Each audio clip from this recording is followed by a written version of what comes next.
Irmãos, desde ontem nós temos refletido sobre o tema que nos foi proposto, o culto que agrada a Deus. E ontem nós aprendemos basicamente duas coisas a respeito deste assunto.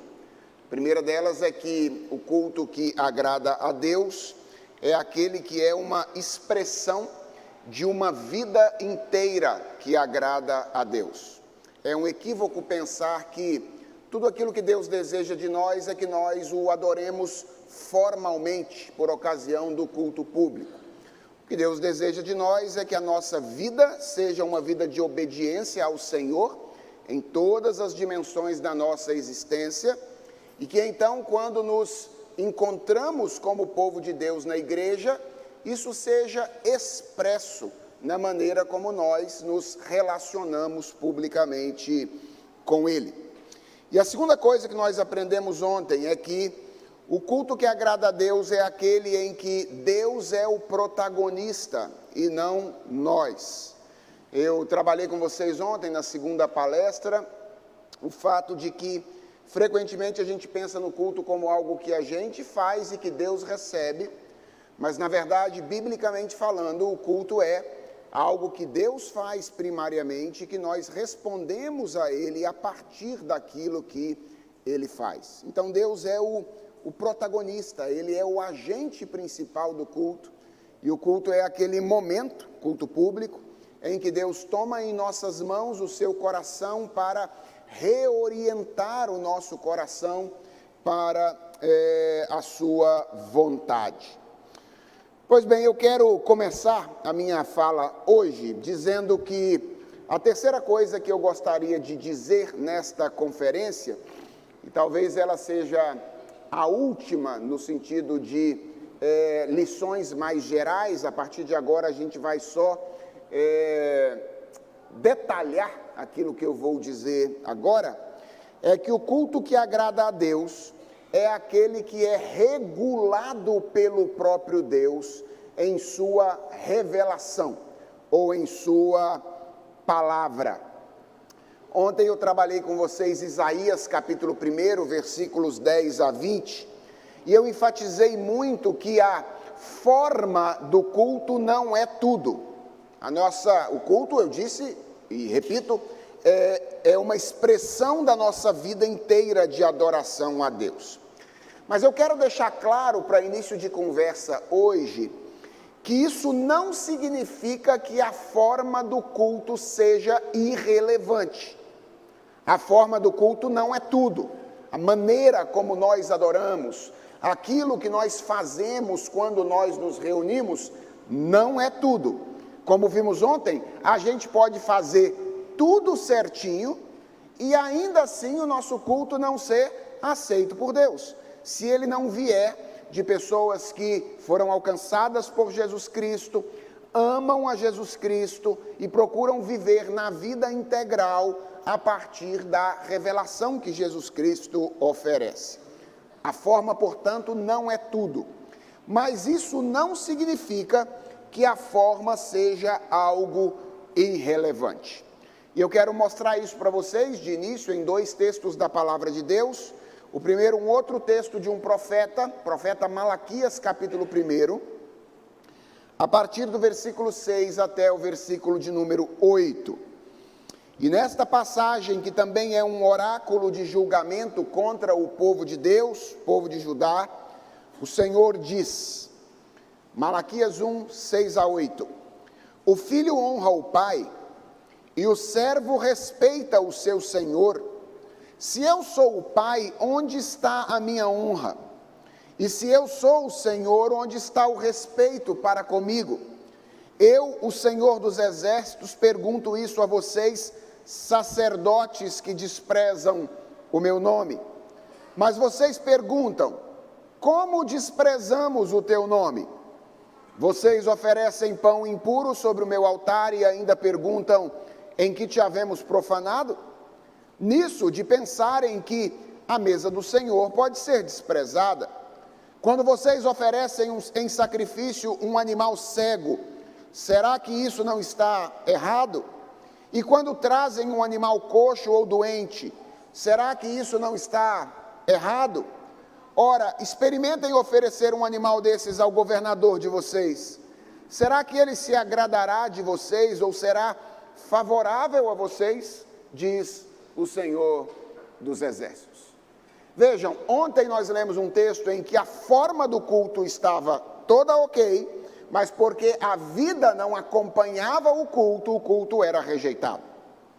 Agora nós lemos uma passagem em que o problema é a forma do culto.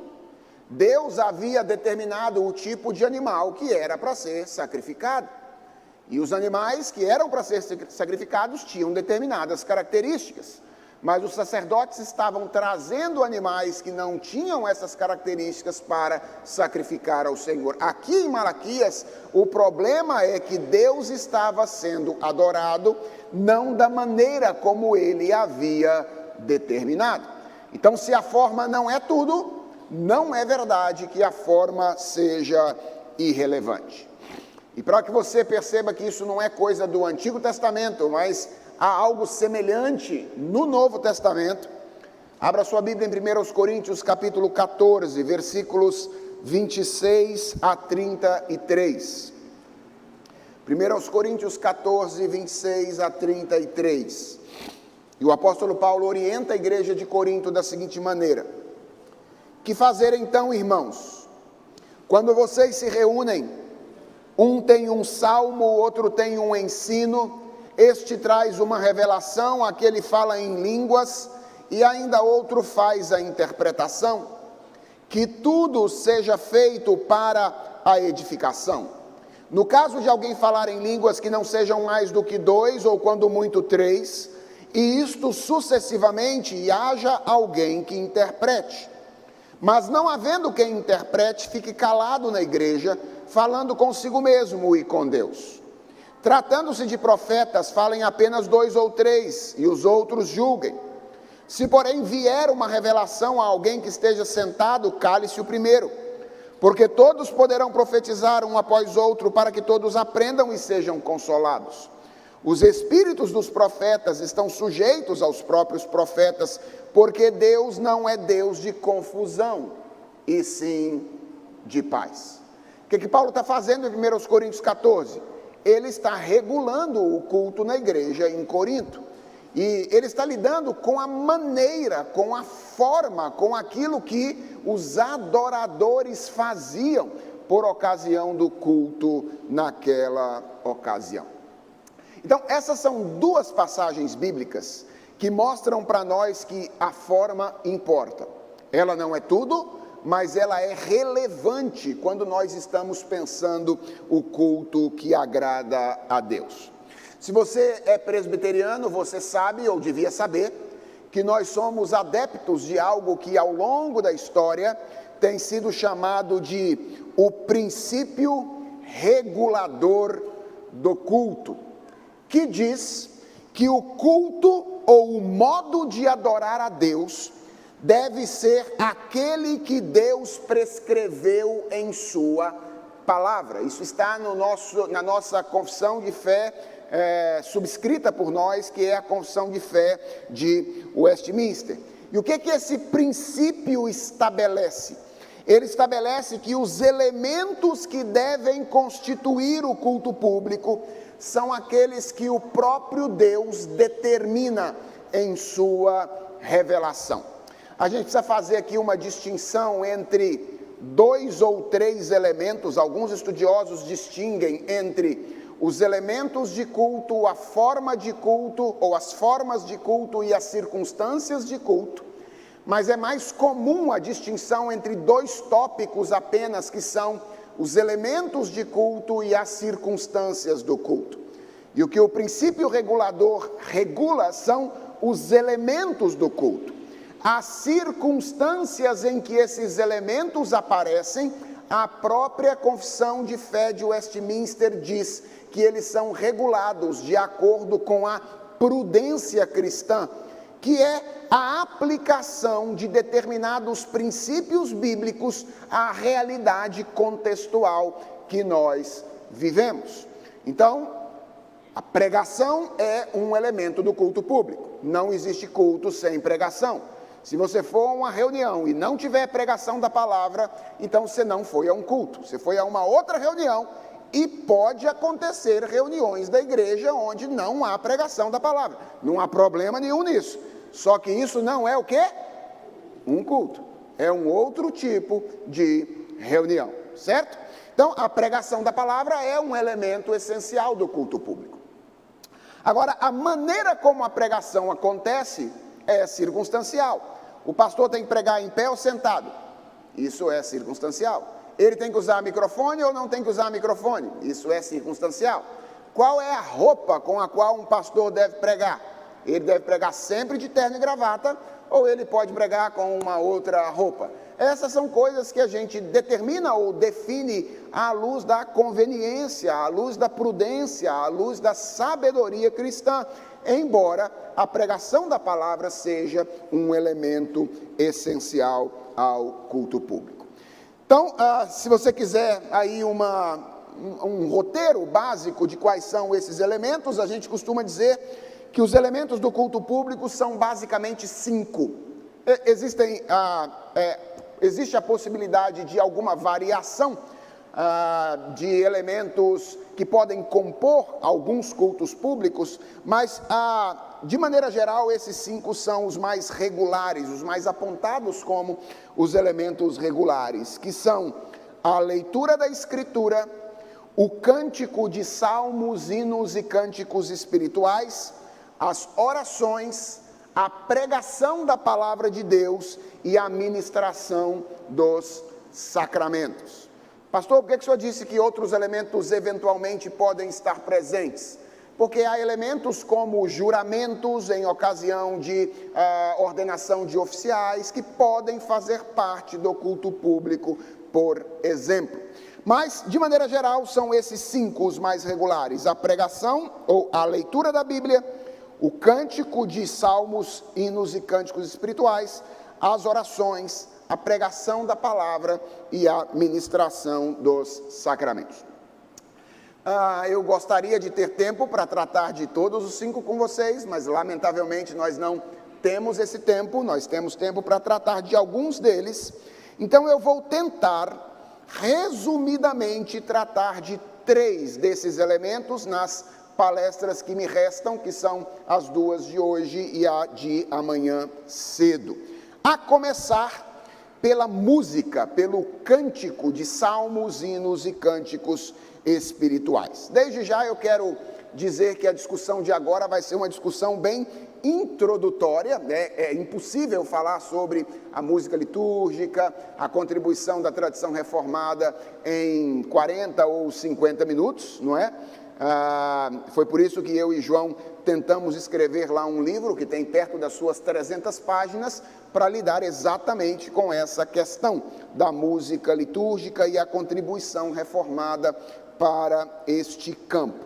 Mas eu espero, irmãos, que essa conversa aqui, bem introdutória, pelo menos ilustre o tipo de conversa que eu acredito nós precisamos ter no contexto da igreja local sobre música, encontrando parâmetros que são mais objetivos e menos subjetivos. Um dos problemas do debate sobre música na igreja é que frequentemente a gente percebe que nós estamos falando sobre as nossas preferências pessoais.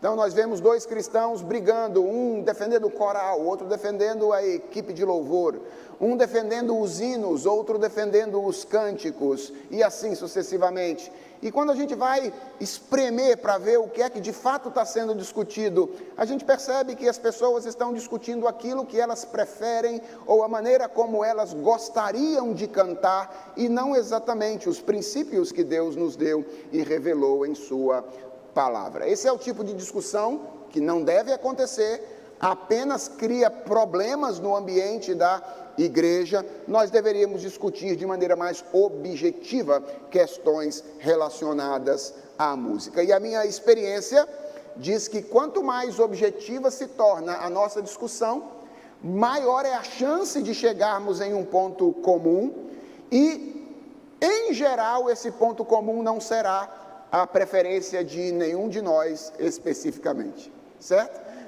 A gente vai perceber que, na verdade, a música da igreja não deve ser a música que a gente quer, a música que a gente gosta.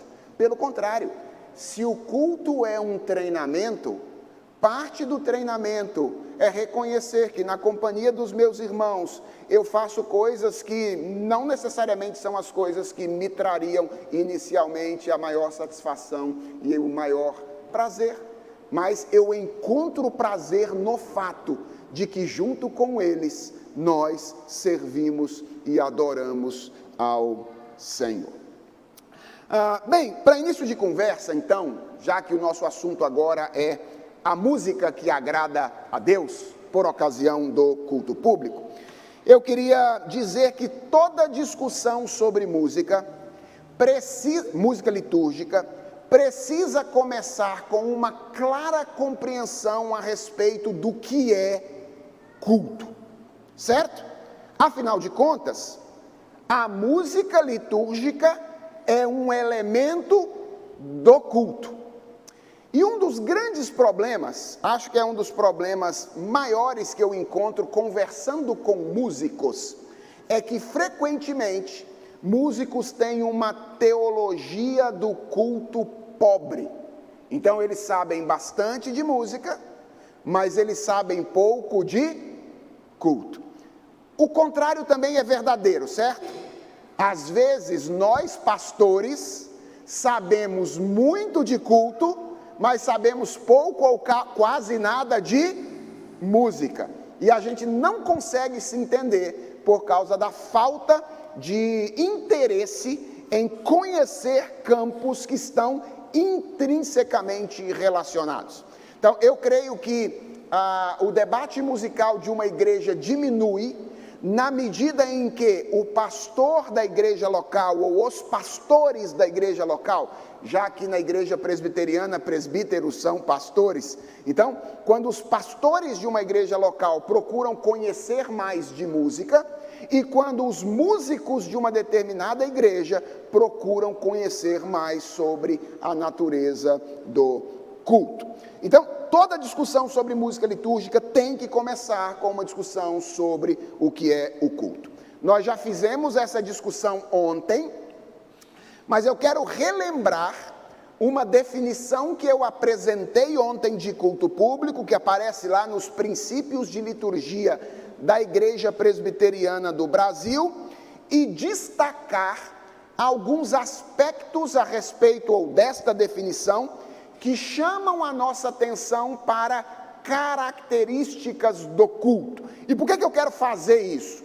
Porque na medida em que eu for descrevendo essas características, eu quero que você já vá pensando em que tipo de música seria apropriada ou apropriado para uma reunião que tem essas características. Percebeu o desafio? A gente tem que definir o que é o culto, entender suas características, e aí então, já que a música da qual a gente vai falar é uma parte disso, a gente tem que se perguntar que tipo de música seria adequado para esta reunião. Então, o que é o culto público, segundo os princípios de liturgia da Igreja Presbiteriana do Brasil? E eu creio que essa definição reverbera bem o ensino da Palavra de Deus.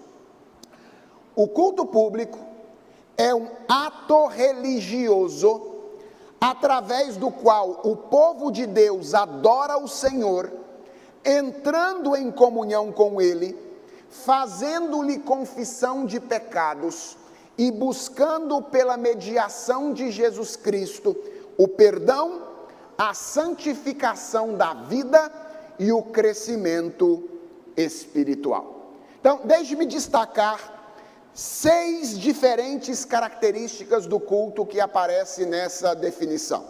E na medida que eu vou falando aqui, você vai pensando que tipo de música que seria adequado para esse tipo de reunião. Em primeiro lugar, o culto é um mistério, certo? Essa é a primeira coisa que a gente tem que entender a respeito do culto. O culto é um mistério. A definição começa dizendo que ele é um ato religioso. E você sabe que religião é uma palavra que vem do verbo latino, ou da palavra latina religare, que significa a relação restabelecida com Deus. Então, eu falei sobre isso ontem. O culto é um evento misterioso, porque ele é um encontro de dois universos de categorias essencialmente distintas: o eterno e o temporal, o criado e o não criado, o santo e o pecador. Irmãos, não existe nada semelhante ao culto público na nossa experiência da realidade. O culto é singular, porque no culto, essas duas dimensões de existência, o eterno e o temporal, o criado e o não criado, o santo e o pecador, se encontram de uma maneira singular. Quando você vem ao culto, você vem para esse encontro misterioso. A pergunta que a gente tem que fazer é: que tipo de música seria apropriada ou apropriado para esse encontro? A segunda característica do culto é que ele é uma iniciativa de Deus. Lembra que o povo que participa do culto é o povo de Deus. E o povo de Deus só existe porque em sua graça e misericórdia, Deus se move na direção dos pecadores e os chama para si. Eu mostrei isso ontem, em João capítulo 4, quando Jesus Cristo diz à mulher samaritana: Deus é quem procura os seus adoradores. Então, o culto é uma iniciativa de Deus e não é uma iniciativa humana. Essa é uma segunda característica importante. Que música seria apropriada para este evento que não é uma iniciativa nossa, mas é uma iniciativa divina? Em terceiro lugar, o culto é uma reunião comunitária. Irmãos, isso aqui é muito importante, porque numa época individualista como a nossa, nós temos a tendência de imaginar que nós cultuamos individualmente na companhia de uma multidão. É por isso que às vezes nós temos expressões tão intimistas, mesmo quando nós estamos reunidos com os nossos irmãos. Às vezes, você olha para uma igreja cantando e você vê todo mundo de olho fechado olhando para baixo, como se nós estivéssemos no nosso culto pessoal, cultuando cada um individualmente no mesmo ambiente. Atenção, existe o culto individual, mas ele não acontece aqui. Existe o culto familiar, mas ele não é o culto que acontece aqui. O culto que acontece aqui é o culto do povo de Deus, é o culto comunitário. E ele não se trata do meu culto ou do seu culto prestado isoladamente. Trata-se do nosso culto. É o culto que nós prestamos juntos ou conjuntamente. Certo? Vocês já viram igrejas divididas em torno de estilo musical? Porque tem uns que preferem hinos, aí eles não levantam quando os cânticos estão sendo cantados. Está prestando o culto dele, sozinho, né? Como esse tipo de música aí não é um tipo que eu gosto muito, então eu deixo eles cantarem, mas não vai fazer parte do meu culto. O contrário também é verdadeiro. Aí tem alguns mais jovens que não gostam muito dos hinos, não é verdade? Aí quando os hinos estão cantando, ou eles não cantam, ou eles cantam de qualquer jeito, porque afinal de contas, não é o tipo de música que eles preferem. Qual é a mentalidade que está por trás disso? É que aquele lugar é um lugar onde eu estou na companhia de muita gente, mas cada um está prestando o seu culto individualmente. Essa não é a mentalidade correta. O culto público é um culto comunitário. Então ele é um mistério, ele é um evento misterioso, ele é um evento que é estabelecido por Deus, ele é um evento comunitário. Em quarto lugar, o culto é um acontecimento ou um evento dialogal. Percebeu que a definição diz que nós entramos em comunhão com Deus. O culto é um diálogo. Eu disse ontem que existe no culto tanto um movimento de cima para baixo, que é quando Deus fala conosco, quanto um movimento de baixo para cima, que é quando nós falamos com Deus. Então há momentos no culto em que Deus fala e nós ouvimos. Há outros momentos no culto em que nós falamos e então Deus recebe aquilo que nós dizemos. O culto, irmãos, não é um monólogo que acontece neste lugar aqui, onde eu estou agora. O culto é algo que acontece em todo este lugar onde nós estamos reunidos.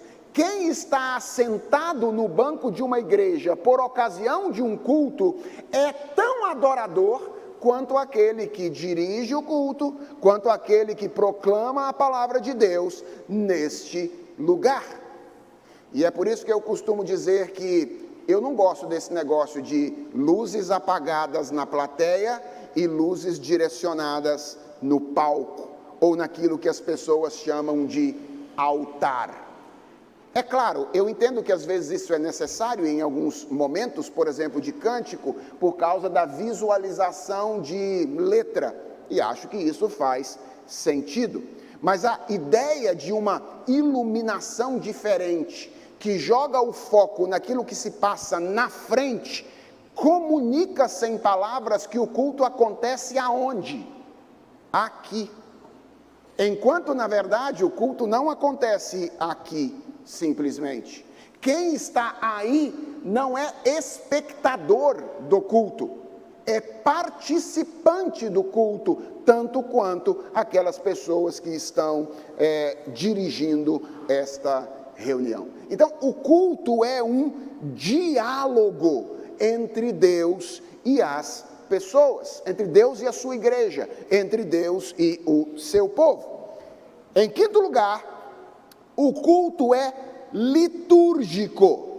E quando eu falo de litúrgico, eu tenho em mente aqui uma ordem baseada na história da redenção que organiza o movimento litúrgico. Geralmente essa ordem é composta de momentos bem marcados em igrejas mais tradicionais. Então você tem, por exemplo, um momento de adoração, um momento de confissão, um momento de louvor, um momento de gratidão, um momento de intercessão, um momento de edificação, um momento de resposta. O culto não é um catado desconexo de música e palavra. Eu disse isso ontem. Está se tornando cada vez mais comum liturgias que são música e palavra. Então o culto começa com 40 minutos de canções sem nenhuma conexão umas com as outras. Depois tem 20 minutos de uma pregação que não tem absolutamente nenhuma conexão com aquilo que foi cantado anteriormente. E a gente diz, fomos ao culto. Isso não é um culto. Aquilo que foi feito no culto ao longo da história da igreja, desde que a igreja começou nos primeiros séculos a adorar o Senhor. O culto é, como eu disse ontem, um drama, uma espécie de encenação. Entenda isso bem. Eu não estou dizendo encenação no sentido de que não há sinceridade, não há honestidade, mas é um drama no sentido de que inclui esses dois atores principais, Deus como principal, depois nós, em um movimento que é dinamicamente organizado. Então, em geral, se você conhece a liturgia de uma igreja tradicional, você sabe que a primeira coisa que você faz no culto é contemplar a grandeza de Deus. E aí, contemplando a grandeza de Deus, você então o adora.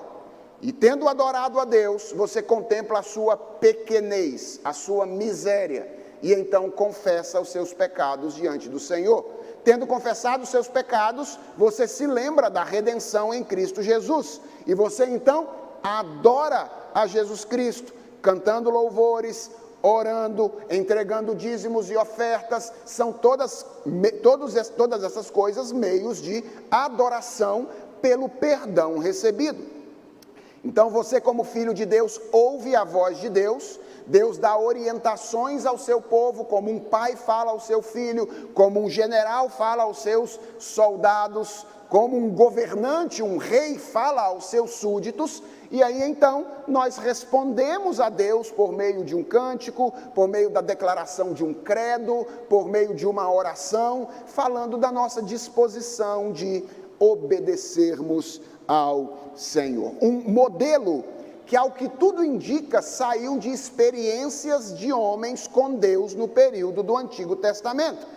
Leia depois Isaías capítulo 6 e o encontro que Isaías tem com o Senhor no templo, e você vai perceber que é exatamente esta a ordem que está presente naquele encontro de Isaías com o Senhor. Então, o culto não é um evento desorganizado, desordenado, um catado de cânticos e de palavra que a gente não pensa de maneira dinâmica e organizada. O culto é uma liturgia, ele tem uma ordem, ele tem uma dinâmica de serviço que nos inclui na história da redenção.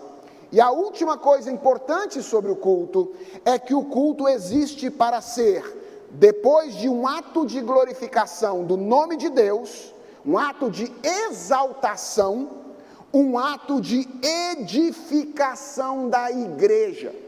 Percebeu a definição lá atrás?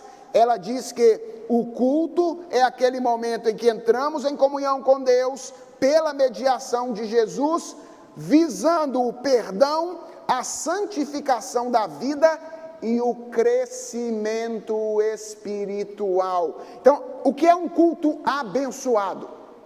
É um culto edificante. Você sabe que o culto foi abençoado se o nome do Senhor foi glorificado e se a igreja de Jesus Cristo foi edificada, se houve crescimento espiritual por ocasião daquela reunião. Então, para começar a pensar sobre música litúrgica, primeiro a gente tem que lembrar, estamos falando de algo que acontece aonde? De algo que acontece em uma reunião que é um grande mistério, iniciado por Deus, que tem uma natureza essencialmente comunitária, dialogal, ordenada e tem um propósito edificante. É disso que a gente está falando quando nós estamos falando do culto. E a pergunta então que a gente precisa fazer é: qual é o papel da música neste evento? E eu diria que a música é um dos modos através dos quais nós participamos do diálogo com Deus por ocasião do culto público. Então, no culto, Deus fala de duas maneiras. Ele fala por meio da leitura da Bíblia, ele fala por meio da pregação da palavra.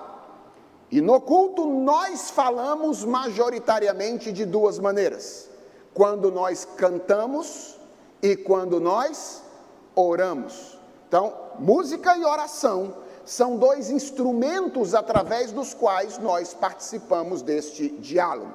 Na verdade, a música nada mais é do que um tipo de oração, certo? A diferença é que na oração, a oração que nós fazemos não é acompanhada geralmente de uma melodia, enquanto a música é uma oração cantada. É quando nós falamos com Deus através de uma melodia.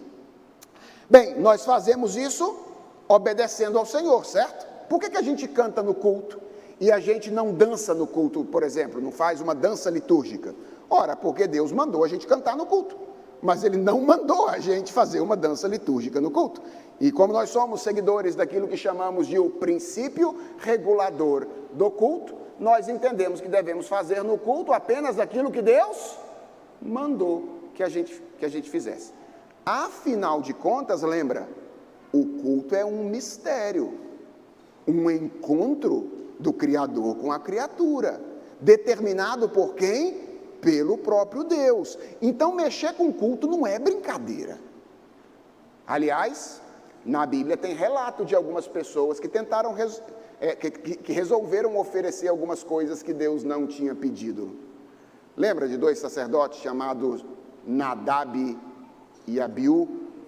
que resolveram oferecer alguma coisa que a Bíblia chama de fogo estranho, alguma coisa que Deus não tinha ordenado, alguma coisa que Deus não pediu. O que aconteceu com eles? Virou churrasquinho, não é verdade? Foram fulminados pela ira de Deus. Por que é isso? Quando a gente se reúne para adorar a Deus, a gente não faz o que a gente quer fazer, a gente faz aquilo que Deus disse que nós deveríamos fazer.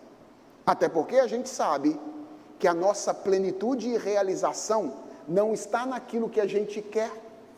A Bíblia diz que o nosso coração é enganoso. A nossa alegria e satisfação está naquilo que Deus diz que devemos realizar. Então, o Salmo 149, por exemplo, manda a gente cantar. Ele diz: aleluia, cantai ao Senhor um novo cântico e o seu louvor na Assembleia dos Santos.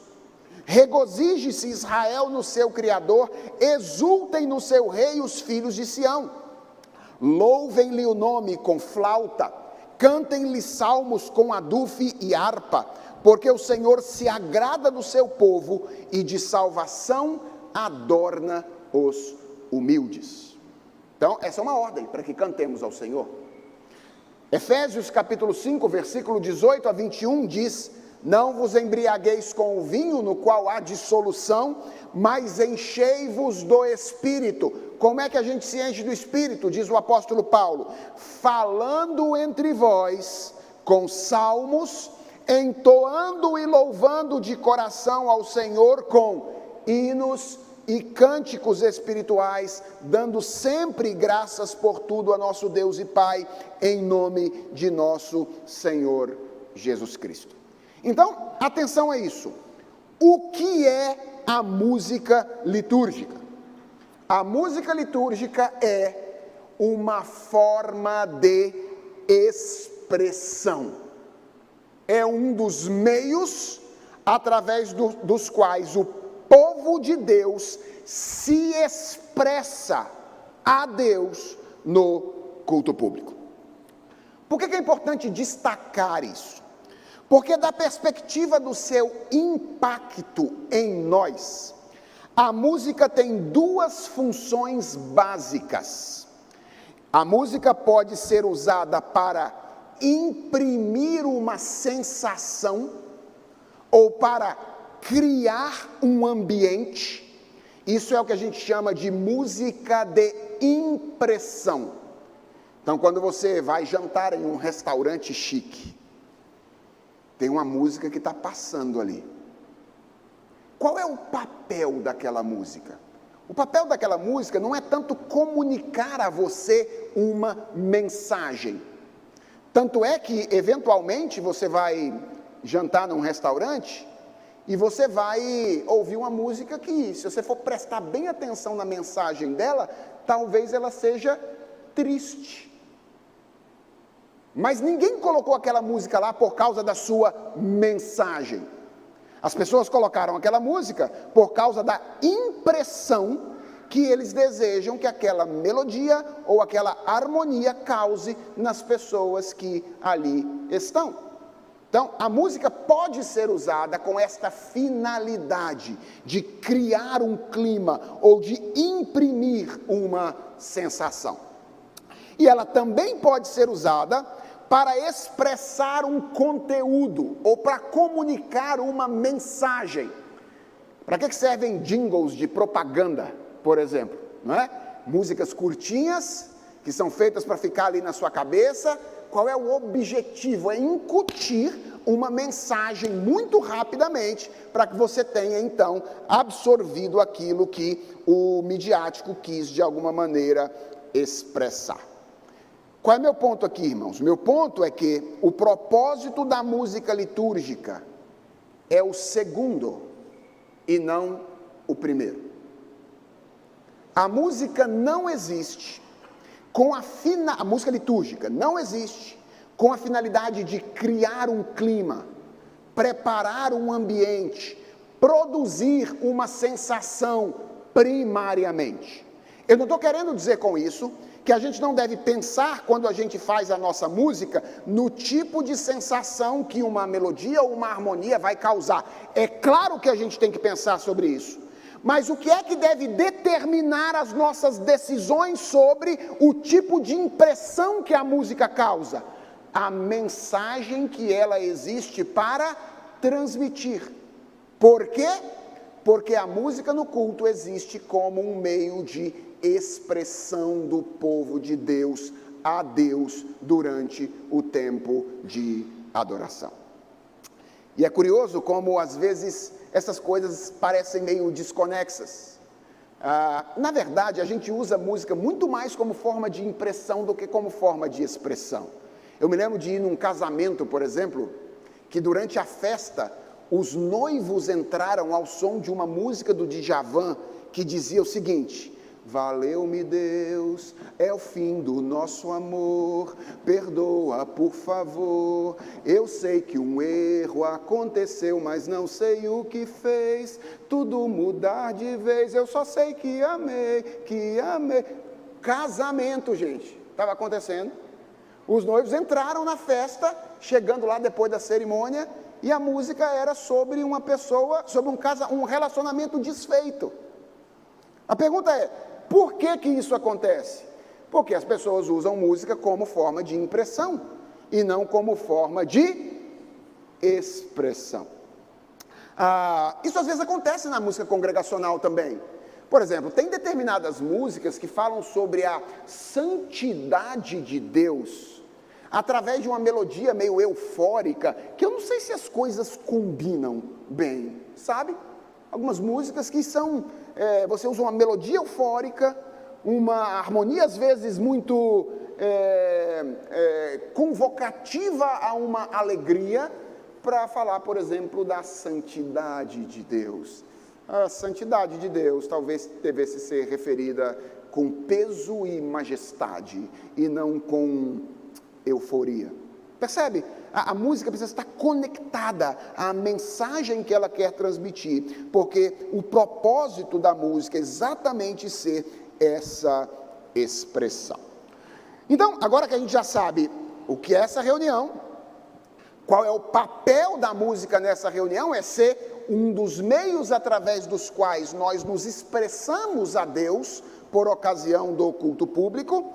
A última pergunta da noite é: como a música litúrgica deve ser, então? Como é que nós devemos cantar a Deus por ocasião desta reunião que é o culto público? Eu teria muito a dizer sobre isso, não é simples lidar com essa questão, há muitas coisas complexas aqui, e de fato há muito de elementos temporais, culturais, quando a gente vai pensar sobretudo no tipo de estilo musical adequado para uma determinada comunidade, etc. Isso não é simples, não é preto no branco, assim como a gente costuma imaginar, mas eu creio que posso apresentar aqui rapidamente 4 diferentes princípios que nos ajudam a pensar nessa questão. Então, o primeiro princípio é que a música litúrgica precisa ser bíblica, certo? E aqui eu estou me referindo a mensagem que nós cantamos por ocasião do culto público. Todas as músicas que nós cantamos por ocasião do culto público precisam estar fundamentadas na Escritura Sagrada. Irmãos, uma das coisas que nós acabamos de ver sobre o culto é que ele é o misterioso encontro de Deus com o seu povo. Vamos a Isaías 6, ao encontro que Isaías teve com Deus. E deixa eu mostrar para vocês, nesse encontro, que é frequentemente utilizado como modelo para elaboração de liturgia, algo que é extremamente relevante para fundamentar esse meu ponto. Eu quero que você preste atenção, eu vou ler aqui os 5 primeiros versículos, e eu quero que você preste atenção na sensação que Isaías tem ao encontrar-se com o Senhor no templo, e a expressão de uma dificuldade que Isaías faz no final dos versículos que vou ler. Então, 5 primeiros versículos de Isaías 6. O texto diz assim: no ano da morte do rei Uzias, eu vi o Senhor assentado sobre um alto e sublime trono, e as abas de suas vestes enchiam o templo. Serafins estavam por cima dele, cada um tinha 6 asas, com 2 cobria o rosto, com 2 cobria os seus pés, e com 2 voava, e clamavam uns para os outros, dizendo: Santo, Santo, Santo é o Senhor dos exércitos, toda a terra está cheia da sua glória. E aí olha o que Isaías diz que aconteceu: as bases do limiar se moveram à voz do que clamava, um terremoto começou a acontecer, e a casa se encheu de fumaça, e ele foi tomado por um ambiente cheio de fumaça. Então disse eu, atenção, ai de mim, estou perdido. Por que estou perdido? Olha só, porque sou homem de lábios impuros, habito no meio de um povo de impuros lábios, e os meus olhos viram o Rei, o Senhor dos exércitos. Olha só, Isaías não está vendo a Deus? Não seria mais lógico, a princípio, ele falar: eu tenho olhos impuros, o meu povo tem olhos impuros, e eu vi o Rei? Mas não é isso que ele diz.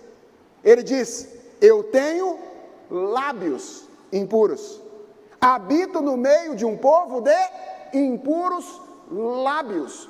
Por que que Isaías está preocupado com a impureza dos lábios dele? Porque ele vai ter que falar alguma coisa, certo? Ele viu o Senhor se apresentou diante dele, e agora a pergunta dele é: o que eu vou dizer? O que eu vou falar? Eu não tenho palavras para entregar ao Senhor. Isso é o que Isaías está dizendo. Minhas palavras são impuras. Se eu for entregar para o Senhor as minhas palavras, Ele não as receberá. Qual é o ponto aqui? É que no culto, o que nós fazemos é devolver a Deus as palavras que Ele coloca em nossos lábios. Aliás, se você ler muitos salmos, o grande pedido do salmista é que Deus coloque em nossos lábios um novo cântico, que coloque em nosso coração uma nova maneira de cantar. Esse novo não é um novo em relação ao velho que Ele já tinha dado, é um novo em relação àquilo que a gente é.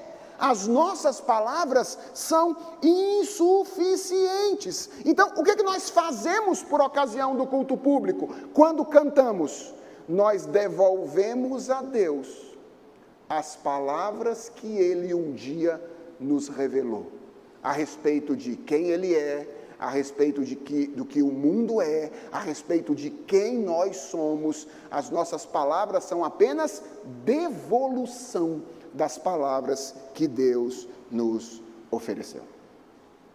Então nós só devemos cantar no culto público músicas ou cânticos cujas letras revelem, expressem a palavra do Senhor. E aqui deixe-me dizer 2 coisas que me incomodam nos cânticos contemporâneos ou na música contemporânea de modo geral. Uma das coisas é que a nossa tradição, a tradição reformada, sempre cantou mais o texto da Escritura do que a sua hermenêutica da Escritura. Quando Calvino, por exemplo, elaborou o seu inário, o inário de Calvino se chamava, primeiro, em Estrasburgo, o primeiro inário se chamava Alguns Salmos e Cânticos para a Liturgia. E depois, quando ele vai para Genebra, ele produz então o Saltério de Genebra, que são os 150 salmos musicados para ser cantado no culto público. Em Genebra só se cantava salmos? Não. Se cantava outros cânticos como o Credo, se cantava os 10 Mandamentos, se cantava o Cântico de Simeão, e há relatos, inclusive, de poemas do próprio Calvino musicados para o culto em Genebra. Então, havia outros cânticos, tanto na Estrasburgo quanto na Genebra de Calvino. Mas olha que interessante, a tradição reformada sempre valorizou o canto do texto literal da Escritura Sagrada. Foi assim ao longo da história. O que aconteceu nos últimos anos no Brasil? Houve uma inversão. Então, a gente canta hoje majoritariamente a nossa hermenêutica do texto bíblico, pouco ou quase nada do texto bíblico em si. É ruim cantar a nossa hermenêutica do texto bíblico? De modo nenhum, sobretudo se ela estiver correta, certo? Mas é importante, na minha opinião, que a gente promova no mínimo um equilíbrio disso. Que a gente volte a cantar com rigor e frequência o texto literal da Escritura Sagrada. Um dos esforços que nós temos tido lá na nossa igreja é ter um dos cânticos do culto sempre com um texto literal da Escritura. Aí você diz, pastor, mas não é fácil encontrar. É verdade, não é fácil, mas tem muitos. Vocês certamente conhecem, por exemplo, o Salmo 96. Cantai ao Senhor um cântico novo, cantai ao Senhor todas as terras. Isso é um texto da Escritura musicado. E nós temos nos esforçado para isso, às vezes, inclusive, compondo parte de melodias para parte de texto da Escritura com essa finalidade. Então, compusemos, por exemplo, lá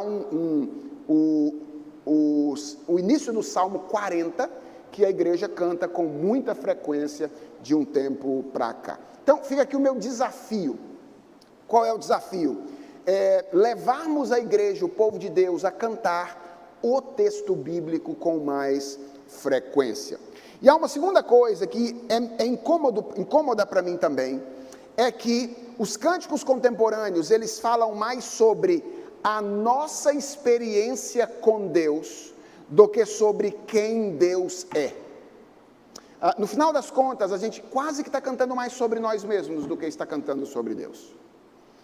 Eu gosto sempre também de terem nos cultos cânticos que não sejam tanto sobre a minha experiência com Deus, o que eu acho que Deus faz por mim, como eu vejo aquilo que Deus faz por mim, mas aquilo que a Bíblia diz que Deus é. E há muitos cânticos que são bons e que fazem este movimento também. Então, esse é o primeiro princípio. A música do culto precisa ser uma música bíblica. Deixa correr porque meu tempo está indo embora. A segunda característica da música litúrgica é que ela precisa ser congregacional. Quem é chamado a adorar a Deus por ocasião do culto público? O povo de Deus. Salmo 148, versículos 1 e 2, 11 e 13. Aleluia, louvai ao Senhor dos altos céus, louvai-o nas alturas, louvai-o todos os seus anjos, louvai todas as suas legiões celestes. Reis da terra e todos os povos, príncipes e todos os juízes da terra, rapazes e donzelas, velhos e crianças, louvem o nome do Senhor, porque só o seu nome é excelso, a sua majestade é acima da terra e do céu. Deixa eu dizer uma coisa para vocês, confissão. Eu não gosto da expressão equipe de louvor. Não gosto. Por que eu não gosto? Porque eu acho que a verdadeira equipe de louvor é a igreja. Certo? É a igreja. Sim, eu gosto que nós sejamos conduzidos por pessoas no louvor e na adoração.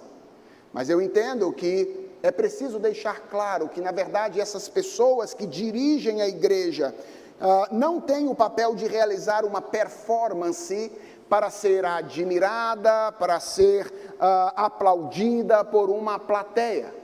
Não é esse o papel dessas pessoas. O papel dessas pessoas é conduzir, facilitar o canto dos seus irmãos por ocasião do culto público. E aqui vai a minha palavra a todos aqueles que têm essa função na igreja, que dirigem música. Vocês precisam trabalhar para que a música litúrgica seja inclusiva. O que é inclusiva? Inclua todas as pessoas da comunidade. Como?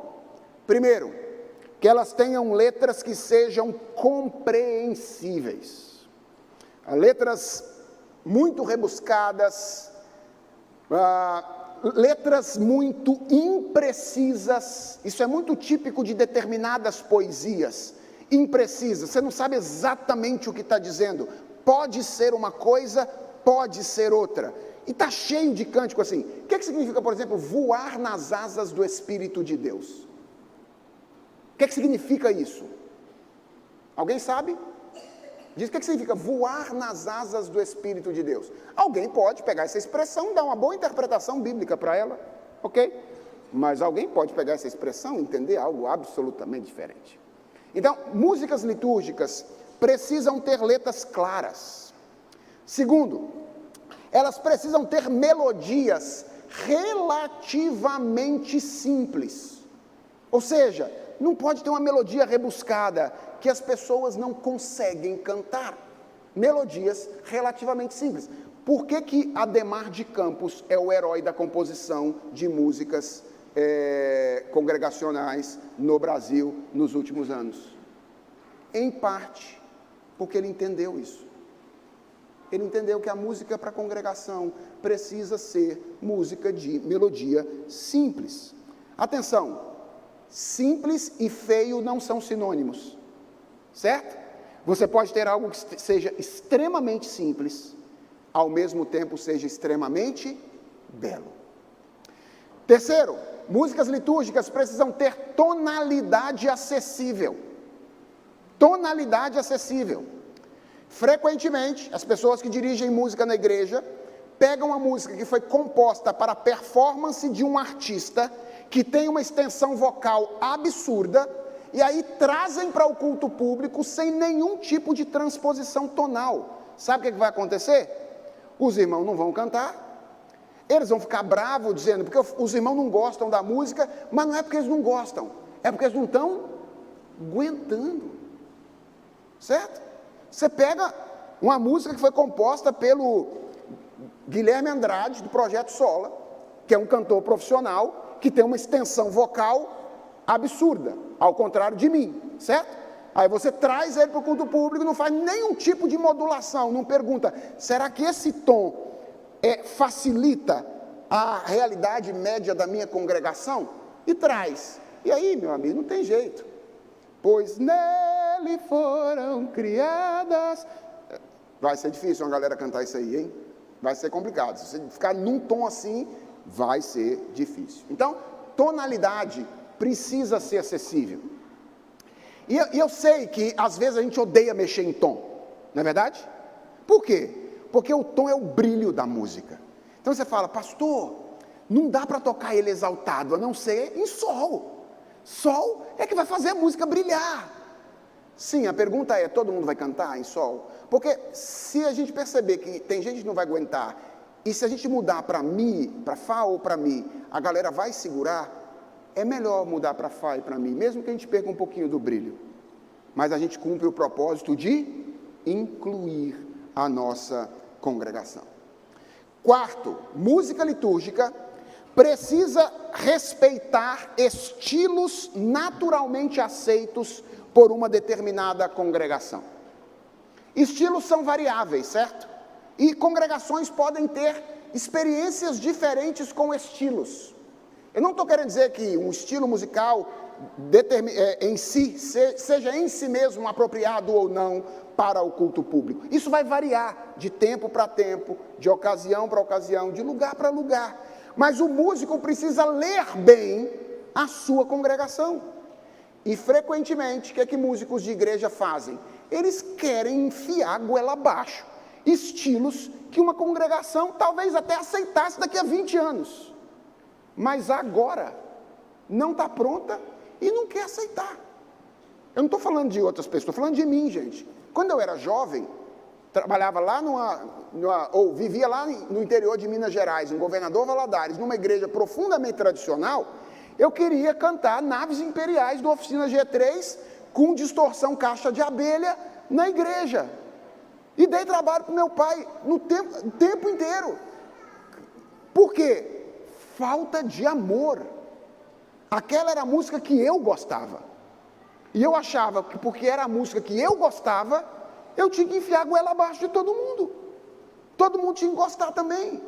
Não, leia a sua congregação e veja o tipo de música que não vai causar dano às pessoas que ali estão. Ame as pessoas. E por último, cuidado com a performance complexa. Lembra do seu papel, hein? Conduzir a igreja na adoração. Se você vier para frente, fizer 3, 4 vozes diferentes, numa música que a congregação tem insegurança, e ela não souber para onde vai, acabou, você não cumpriu o seu papel. A harmonia pode ficar linda, linda, mas qual é a coisa mais importante? É que a igreja se sinta segura no louvor e na adoração ao Senhor. Eu estou dizendo que toda polifonia seja necessariamente ruim? Não, eu não estou dizendo isso. Se você tiver uma igreja que está profundamente segura em uma voz, sabe o que está cantando, talvez haja espaço para fazer polifonia e embelezar aquela canção. Mas quando você estiver ensinando uma música para a igreja, cuidado com a polifonia. Porque se você fizer muita polifonia, 3, 4 vozes, o povo não vai saber aonde deve ir. E aí a gente não cumpriu o nosso papel, que é conduzir as pessoas na adoração. Terceiro, eu só vou chegar no quarto. Terceiro princípio, a música litúrgica precisa ser adequada à liturgia. Quando eu falo de adequação à liturgia, eu tenho em mente os diferentes movimentos litúrgicos. Lembra?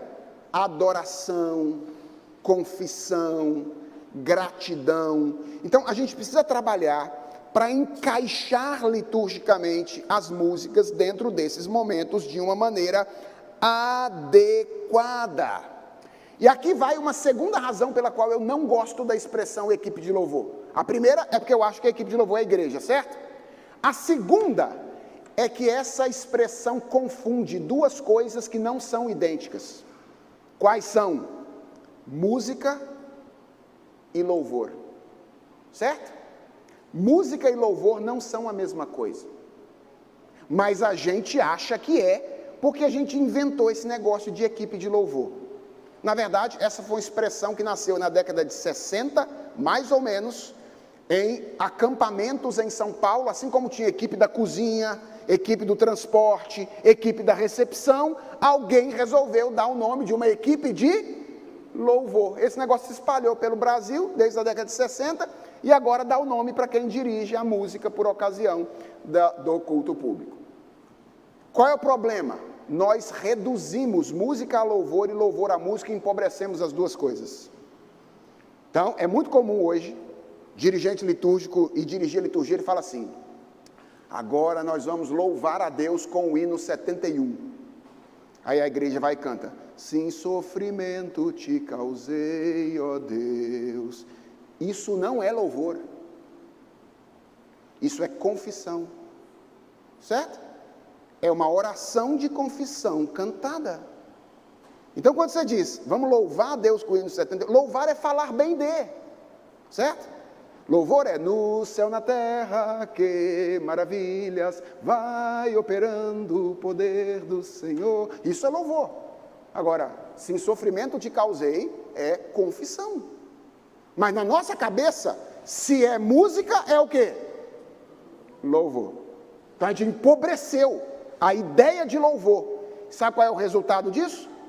Qual é a oração que as pessoas menos sabem fazer na igreja? Qual é a oração que as pessoas menos sabem fazer? Adoração e louvor. Você pede para a pessoa fazer a oração de adoração, ela vai agradecer a Deus pelo dia, ela vai interceder pelo pregador que vai pregar naquele dia, ela vai agradecer a Deus porque trouxe a gente na igreja naquele dia, qual é a única coisa que ela não vai fazer? Adorar. Por quê? Porque nós desaprendemos isso. A expressar as nossas palavras de adoração e de louvor sem música. Porque a gente conjugou música e louvor. Então, eu gostei quando o Tiago falou, nossa equipe de música. É isso mesmo, é de música. E como equipe de música pode fazer confissão, gratidão, louvor, adoração, intercessão. Pode fazer um monte de coisa diferente, né? Essa é uma das formas de chamar, né? Sempre que eu falo isso, alguém pergunta, como é que a gente chama então? Ora, essa formação aqui, tecnicamente falando, é uma banda, certo? Essa formação aqui é uma banda. Eu sei que a gente não gosta disso porque banda lembra muito os grupos de pop rock do mundo, né? Mas quando é coral, a gente chama de quê? Quando é formação coral? Chama de quê? Quando é uma orquestra, a gente chama de quê? Orquestra, né? Então, é uma banda. Essa é uma banda, formação de banda. Mas eu entendo, essa associação, às vezes faz a gente evitar essa palavra, ao invés de falar, vamos ser conduzidos pela banda, a gente fala, vamos ser conduzidos pela equipe de música, pela equipe de cânticos e assim sucessivamente. De cânticos não é bom também não, porque eles podem tocar os hinos, né? E isso é excelente. Por último, irmãos, eu diria que a música litúrgica precisa ser bonita. Ela precisa ser bela. O Deus a quem adoramos é um Deus majestoso. Majestoso. Deus é belo. A Bíblia fala da beleza, da santidade de Deus. E deixa eu dizer uma coisa a vocês. Não é adequado falar de alguém belo de forma feia. Não é adequado. Não é adequado. Música é uma parte essencial do culto que exige dedicação e empenho das pessoas que exercem este ministério. Assim como não é adequado a um pastor chegar 15 minutos antes na igreja e dizer, deixa eu preparar o meu sermão agora. O que vocês acham de um pastor que faz isso? Chega 15 minutos antes do culto e fala, agora eu vou preparar o meu sermão, ou agora eu vou preparar a minha liturgia. Você olharia para esse sujeito e diria, irresponsável. Não sabe da seriedade daquilo que ele vai fazer, conduzindo o povo de Deus no entendimento da sua palavra. Posso dizer alguma coisa aqui aos músicos? Eu acho que o mesmo critério deveria ser adotado para quem faz música no contexto da liturgia. Música litúrgica não pode ser feita de qualquer jeito. Não é 10 minutos, 15 minutos antes, liga de qualquer jeito e vamos lá. É preciso tomarmos ciência da importância daquilo que estamos fazendo quando nós conduzimos e dirigimos o povo na adoração. Então, ninguém precisa ser virtuoso ao extremo, não é isso? Há espaço na igreja para pessoas, inclusive, que estão aprendendo e crescendo musicalmente, mas o esforço para fazer o melhor possível para que a igreja seja bem conduzida precisa ser parte das nossas intenções e do nosso interesse. Há muito mais coisa a dizer sobre isso, mas é um bom começo dizer que a música litúrgica precisa ser de mensagem bíblica, envolver toda a congregação, ser adequada à liturgia e ser bem preparada para expressar a beleza do Deus a quem adoramos. Daqui a pouco a gente fala sobre as nossas orações e levanta alguns insights sobre elas, se Deus quiser.